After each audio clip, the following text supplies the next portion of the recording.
Silakan Buya. Assalamualaikum warahmatullahi wabarakatuh. Bismillah, tawakkaltu ala Allah, la haula wa la quwata illa billah. Asyhadu an la ilaha illallah wa asyhadu anna Muhammadar Rasulullah. Allahumma salli ala sayyidina Muhammadin wa ala alihi wa sahabatihi asma'in wa ba'd. Malam ini saya sangat bahagia sekali bisa virtual sama Pak Kiai Islah Buhairi. Ya, mudah-mudahan nanti ini bukan yang pertama dan terakhir kali ya, insya Allah akan berlanjut insya Allah. Karena saya juga menemui banyak titik-titik kesamaan dalam pemikiran tadi.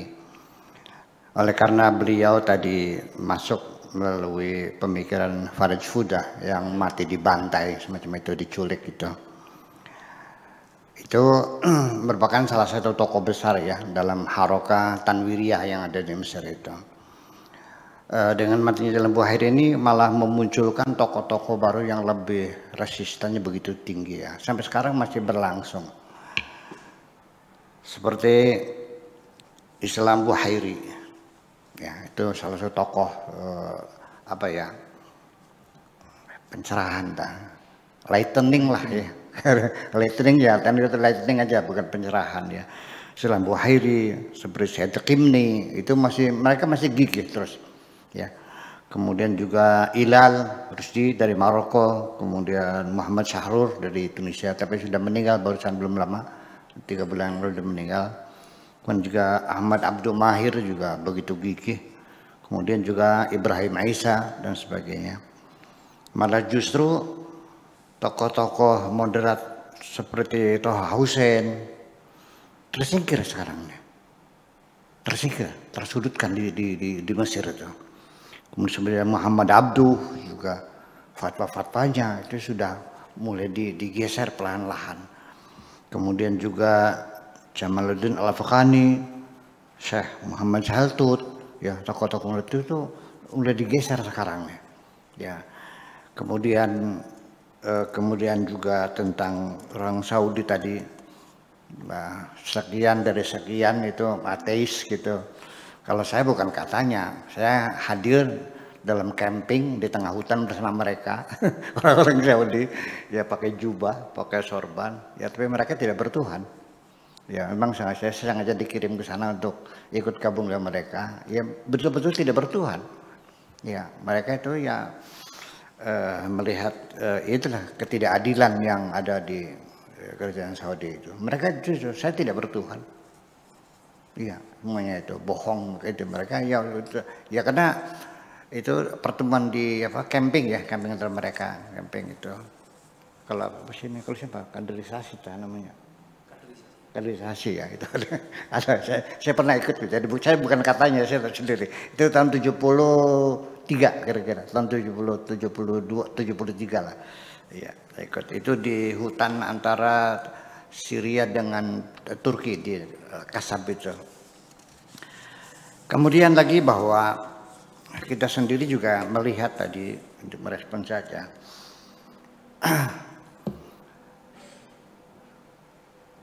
Rasulnya saja itu kan banyak orang Islam di Indonesia yang tidak tahu sebab kematiannya. Kalau kita bukakan juga mengerikan juga, ya. Sampai pernah orang nggak percaya kalau Nabi itu matinya diracun tuh. Iya, masa diracun? Kalau Nabi mah tidak aneh, mati digergaji, mati diracun, mati disalib, mati dibakar itu biasa kalau Nabi mah. Masa aneh? Ya, memang seperti itu. Nah, kita ya kenapa? Karena masyarakat kita, terutama kaum santri ya, punten, itu sejarahnya mereka terbatas sama itu. Khulasanul yakin. Ya, kali itu. Ya artinya ada satu versi kan. Kalau jujur dibaca dong semua sejarahnya, dibaca oleh Syiah, oleh Mu'tazilah, bahkan oleh Khawarijnya sendiri, kita baca semuanya, kita bandingkan gitu. Nah, itu. Ya, sampai Khulafaur Rasyidin sendiri ya, Abu Bakar mati diracun, Umar mati ditusuk, Utsman mati dibacok, Ali mati dipukulin, disiksa, istrinya mati digencet, anaknya mati dipotong lehernya, banjir darah.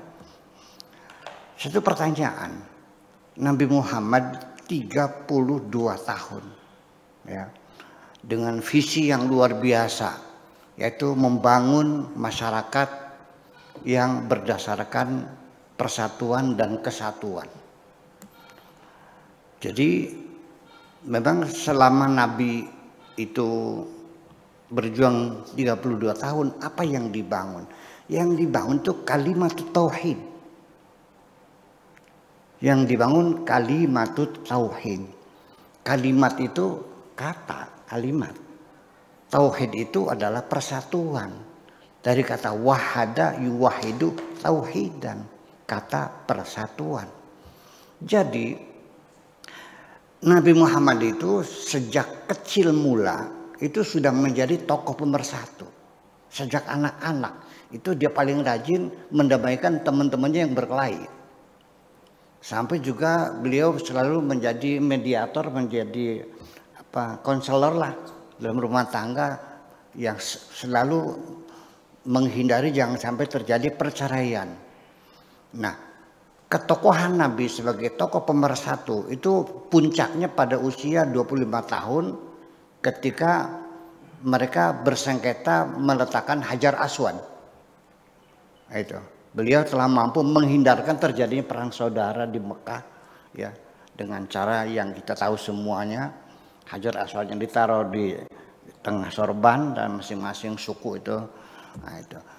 Jadi satu pertanyaan, ketika Nabi diangkat jadi Rasul,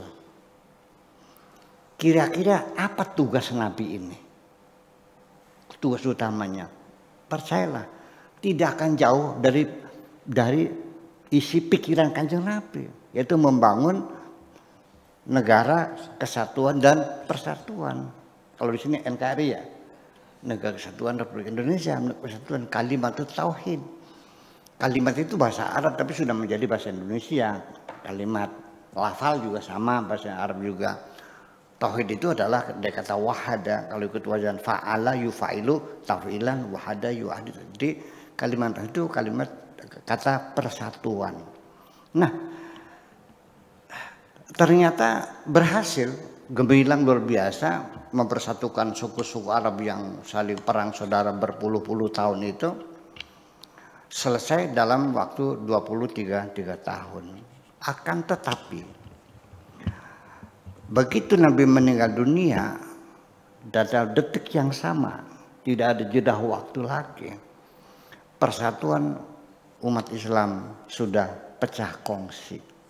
Sejak Nabi meninggal dunia tanpa jeda waktu, pada detik yang sama pecah kongsi. Gara-garanya apa? Nah, gara-garanya adalah untuk menunjuk siapa yang menggantikan Rasulullah. Nah, disitulah benih awal daripada masing-masing kelompok, karena Madinah itu kan terdiri dari piagam Madinah itu kan kesepakatan bersama, konsensus bersama mendirikan negara. Ya Yahudinya, ya Nasraninya, ya Muhajirinya, ya Ansornya semuanya. Nah, ketika meninggal siapa yang menggantikan? Nah, mereka sibuk musyawarah atau berdebatan di Saqifah Bani Sadiyah sampai mayat Rasulullah yang sangat suci itu tidak terurusi. Bayangkan, sangat menjadikan juga sih. Konon sampai 3 hari kok. Sehingga Sayyidina Ali nanya, kemana para sahabat ini? Masa diterlantarkan begini? Enggak ada yang datang kok. Lagi apa? Lagi rapat di Saqifah Bani Sadiyah. Rapat apa? Rapat menentukan siapa yang menggantikan Khalifatu Rasulillah. Khalifatu, jadi khulafah itu bukan Khalifatullah, bukan Khalifatu Rasulillah. Jadi Khalifatu Rasulillah, Khalifatu Rasulillah, Khalifatu Rasulillah, yang kembalinya Khalifatu Khalifati Rasulillah. Jadi itu. Ya konon katanya Sayyidina Abu Bakar sendiri datang terakhir setelah dikubur, baru datang ke kuburannya, ikut nyapuin kuburannya. Bayangkan. kita orang Indonesia begitu cinta kita ya, kerinduan kita. Ternyata nabinya sendiri seperti itu. Ini kan mengenaskan, banjir darah kan. Ya kenapa? Nah, ada sebagian orang yang mempersalahkan. Saya tidak setuju.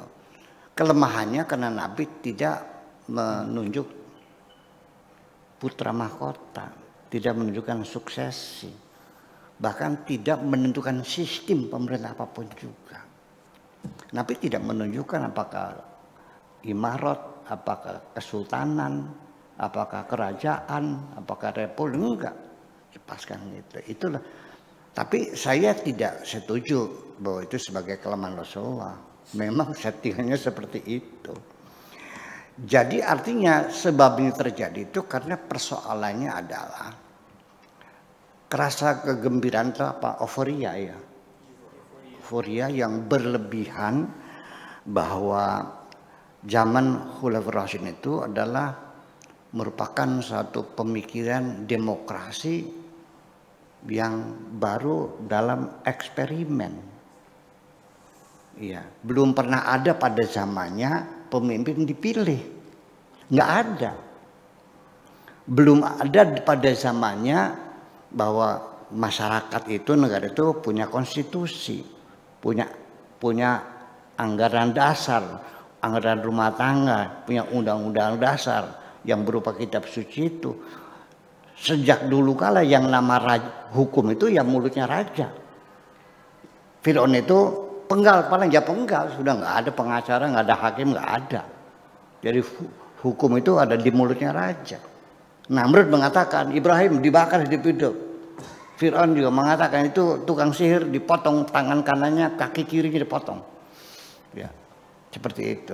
Nah, masyarakat yang waktu itu sudah punya konstitusi. Dan kenapa tidak menunjuk? Karena sengaja diflurkan semacam itu. Karena lihat dari itu berarti jelas bahwa Islam tidak menunjukkan sistem satu pemerintahan. Yang penting adalah hanya dua, yaitu supremasi hukum dan keadilan sosial. Selesai, apapun jadinya. Dan tidak bisa disangkal bahwa negara yang ada rajanya masih lebih stabil daripada yang ada rajanya kok. Iya, kita aja di sini, yang daerah kita yang masih ada sultan tuh, lebih stabil. Iya, karena ada tokoh pemersatu. Jadi kita tidak mengatakan bahwa republik lebih hebat dari kerajaan. Yang penting adalah supremasi hukum dan keadilan sosial. Nah, karena Nabi tidak pernah menunjuk siapa yang meneruskan, maka dalam perdebatan mereka mencari legalitas historis. Orang Ansar sebagai penduduk asli Madinah yang menampung orang-orang muhajirin, mereka mengatakan yang jadi khalifah ya kami orang Ansar. Negeri-negeri kamu orang mana? Maka sana pulang sana, maka ini negeri kami kok. Masa kamu yang memimpin? Nah, tetapi orang muhajirnya juga sama. Berdasarkan legalitas historis juga. Iya, kamu di sini kebagian enaknya aja. Yang babak beluran kami, yang dicincangkan kami, yang dibakarkan kami, yang dimusnahkan harta itu kami semuanya. Kami yang menderita. Suku Quraisy juga mengajukan opsi yang lain bahwa harus dari orang Quraisy. Nah, perdebatan itulah akhirnya menjadi terpilih secara kebetulan kepada Abu Bakar. Tetapi Umar sendiri mengatakan kita milih Abu Bakar nih kesleo, kepleset. Artinya apa? Keselit apa namanya? Terkilir ya, kesandung lah. Ya, kesandung, falta. Di ikhtiarna ala Abu Bakar itu faltatna, kesalahan kami. Bayangkan. Nah, itulah makanya karena euforia, karena rasa demokrasi dipimpin sehingga terjadilah banjir darah. Kenapa? Idenya sudah ide yang luar biasa, demokrasi, masyarakat dunia waktu itu belum paham. Belum siap untuk hidup demokrasi. Buktinya mana? Kembali kepada kerajaan lagi. Nah, itulah makanya. Jadi ini yang perlu kita kita sadari bahwa jadi persoalannya adalah zaman Khulafaur Rasyidin itu pertama kali eksperimen tentang hidup berdemokrasi, itu berpengalaman sekali itu, maka harganya mahal sekali. Rata-rata matinya terbunuh semua. Abu Bakarnya matinya diracun, Umarnya mati ditusuk, Utsman mati dibacok, Ali mati digebukin, istrinya mati digencet, anaknya mati dipenggal kepalanya dan sebagainya. Nah, kemudian kita bicara tentang Khawarij, kita singkat saja karena waktunya 30 menit ya. Jadi singkat saja, ini kita ingin mempelajari tentang beberapa dasar-dasar pemikiran Mu'tazilah. Jadi Mu'tazilah itu sendiri juga akhirnya terpecah menjadi firqah-firqah, menjadi berbagai macam aliran. Karena terjadi juga pertengkaran pendapat di antara mereka. Yang satu adalah Al-Azhariqah. Mu'tazilah, aliran Azhariqah. Mereka itu adalah pengikutnya Nafi' bin Al-Azzaq. Ya. Kemudian Azhariqah ini beberapa mabadinya, prinsip-prinsip pemikirannya itu ditandai dengan satu, bahwa annahum la yarawna mukhalifihim ghaira mu'minin faqat. Jadi mereka tidak melihat orang yang berbeda pandangan dengan Mu'tazilah bukan hanya tidak beriman saja, bal yarawna annahum musyrikun. Jadi kalau Khawarij bukan kelompoknya, itu musyrikun, ya, mukhalladuna finnar, dihukum abadi di dalam neraka. Wa yahillu qitaluhum wa qatluhum, boleh diperangi dan boleh dibunuh, habisin aja. Itu satu. Yang kedua, bahwa kampung halaman atau kota tempat tinggal orang-orang yang bertentangan, berlawanan dengan Khawarij itu dianggapnya daru harbin, sebagai negara musuh. Dianggapnya itu yang kedua. Yustabahu fiha ma yustabahu, semuanya dihalalkan, dibolehkan. Fi qitali al-kufar, sama seperti, jadi diizinkan diperangi seperti mereka memerangi orang-orang kafir. Min nahbi amwalihim, dengan cara merampok harta boleh. Wasabil aulad wan nisa, juga memperbudak, ya, menculik anak-anak dan perempuannya. Wabitali selanjutnya yubah istirqaq, juga boleh diperbudak. Jadi orang yang tidak sida dengan Khawarij itu boleh diserang dan lalu boleh diperbudak oleh mereka. Itu dua. Yang ketiga, di antara pendapat mereka juga, mereka mengatakan bahwa anak-anak dari orang-orang yang berseberangan dengan Khawarij itu mukhalladuna finnar, abadi dalam nerakanya. Ay anna dhanba alladhi aujaba kufra mukhalifihim yasri ila auladihim. Jadi dosa karena tidak bergabung menjadi Khawarij itu nurun ke anaknya, itu boleh diperangi. Kemudian keempat, di antara pendapat-pendapat mereka fikih itu, ya, mereka mengatakan bahwa hukum rajam itu enggak ada, karena dalam Al-Qur'annya itu enggak ada. Kemudian selanjutnya mereka melihat bahwa al-qadhaf itu, hukum qadhaf itu menuduh istri berzina, itu la yathbutu illa liman yaqdhifu muhsanah, hanya terjadi pada muhsanah, perempuan yang berzina. Tetapi lelaki tidak berzina, tidak bisa diqadhaf atau tidak bisa dituduh berzina, karena ayatnya adalah walladzina yarmunal muhsanat tsumma lam ya'tu bi arba'ati syuhada fajliduhum 80 jaldah wa la taqbalu lahum syahadatan abada wa ulaika humul fasiqun. Jadi laki-laki perempuan enggak ada. Kemudian selanjutnya wa yarawna annahu yajuzu 'alal anbiya an yartakibul kaba'ir.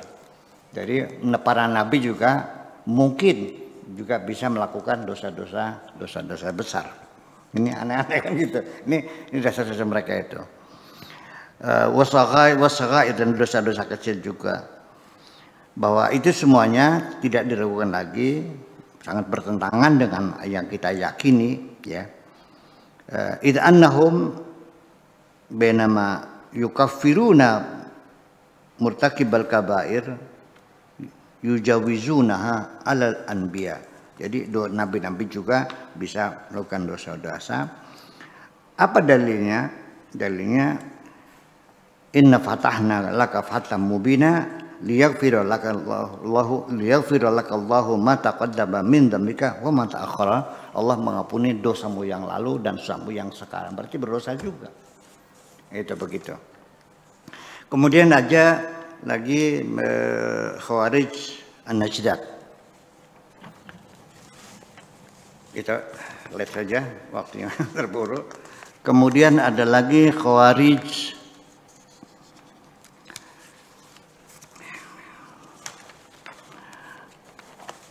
As-Safariyah, ya.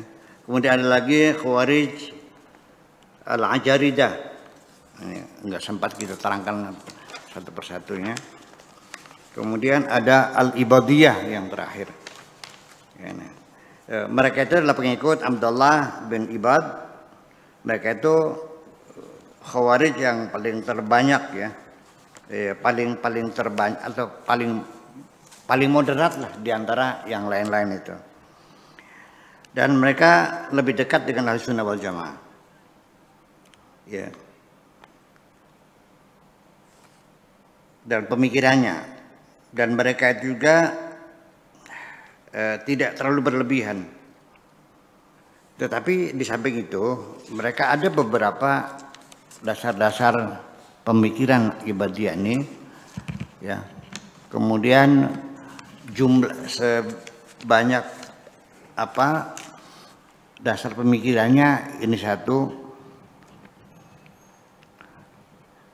bahwa orang-orang yang bertentangan tidak sepaham dengan orang-orang Islam yang tidak sepaham dengan Ibadiyah ini laisa musyrikin wala mu'minin. Nah, musyrik tidak, mukmin juga tidak. Dan di mereka disebutnya orang kafir saja, kafir. Jadi bukan musyrik, bukan mukmin, tapi disebutnya kafir. Mereka mengatakan bahwa mereka itu orang kafir, kafir nikmat, bukan kafir i'tiqad. Kemudian juga karena mereka mengkafirkan Tuhan, ya, karena mereka telah menyanyiakan nikmat Tuhan ini. Kemudian yang kedua, darah para penentang Khawarij itu haram, itu paling berat, nggak boleh. Dan perkampungan orang-orang yang non Khawarij disebut dengan perkampungan tauhid, bukan terharam. Kemudian yang jim, yaitu tidak dihalalkan ghanimah muslimin yang memerangi al-Khawarij. Kemudian yang keempat adalah diperbolehkan menikah dengan orang di luar Khawarij. Itu kira-kira beberapa kepentingan. Jadi ini benang merahnya. Khawarij itu kan eksklusif berarti. Nggak boleh kawin orang lain. Di sini ada nggak aliran yang tidak boleh kawin orang lain? Ada kan? Mestinya khusus ya guys. Jadi satu, benang merahnya eksklusivisme satu. Yang kedua, mengkafirkan orang lain. Jadi apapun aliran yang sekarang ini berarti ada benang merahnya. Siapapun yang paling kiri kafir bid'ah musyrik itu ya ini benih awal ini semuanya jadi salah semua, hanya mereka yang benar. Nah, sehingga pada akhirnya kesimpulan saya dari ini semuanya, supaya cepat saja. Dari mana munculnya radikal itu, sebetulnya kata radikal sendiri sebetulnya. Ketika saya kecil, kata radikal itu tidak seperti ini. Ya 70 tahun yang lalu ya, saya masih anak ini, kata radikal itu bukan kekerasan ngebom sana ngebom sini, bukan. Ketika ada seorang perempuan yang kulitnya putih bersih, bajunya merah menyala, wah radikal banget, artinya kontras. Ya, jadi bergerak ya, mafhum dilalah dari satu terma itu memang bergerak, bergeser, berubah atau kadang-kadang hilang. Ya seperti dulu namanya apa? Politikus ya. Dulu kan politikus, sekarangnya politisi kan? Ya iya kan gitu. Ya semacam itu. Jadi kemudian, jadi pada akhirnya dari mana pemikiran dasarnya radikal itu muncul adalah ketika seseorang itu meyakini bahwa dirinya yang paling benar. Sebab orang yang mengklaim dirinya paling benar itu berpotensi menyalahkan siapapun. Ya, dan akhirnya juga sangat mungkin sangat rawan sekali dengan pertengkaran dengan siapapun. Dan di akhirnya dia merasa mendapat mandat dari Tuhan, bisa memaksa orang lain dengan segala cara. Jadi pada akhirnya ya untuk meredam bagaimana supaya Anda tidak radikal, ya cobalah berikan kesempatan orang lain bisa benar juga dong. Kalau Anda ingin benar, Anda tidak boleh merasa benar. Karena Anda kalau sudah merasa benar, Anda sudah nggak benar. Karena orang yang benar itu nggak pernah ngerasa benar, rasanya salah dulu. Kanjeng Nabi itu orang yang paling benar ya. Tapi Nabi itulah orang yang mungkin lebih banyak merasa bersalah dari kita. Ya, Nabi itu sehari taubatnya itu 100 kali. Beliau mengatakan ya ayyunas tubu ilallah, wahai manusia bertobatlah kepada Allah. Fa inni atubu ilallah fil yaumi mi'ata marrah. Aku bertobat sehari 100 kali. Nabi yang dijamin tidak berdosa, dia bertobatnya sehari sekali. Tidak pernah merasa benar. Jadi kalau Anda sudah merasa benar, Anda sudah nggak benar. Karena orang benar itu tidak pernah ngerasa benar. Orang benar itu selalu bertobat kepada Allah. Ya, apalagi ketika Anda merasa paling benar. Kalau sudah paling benar berarti Anda adalah makhluk yang paling nggak benar. Karena apa? Akan menyalahkan siapapun, akan bertengkar dengan yang berbeda pendapat, dan di penghujungnya akan memaksa orang lain dengan segala cara harus benar seperti dirinya. Saya kira mungkin itulah.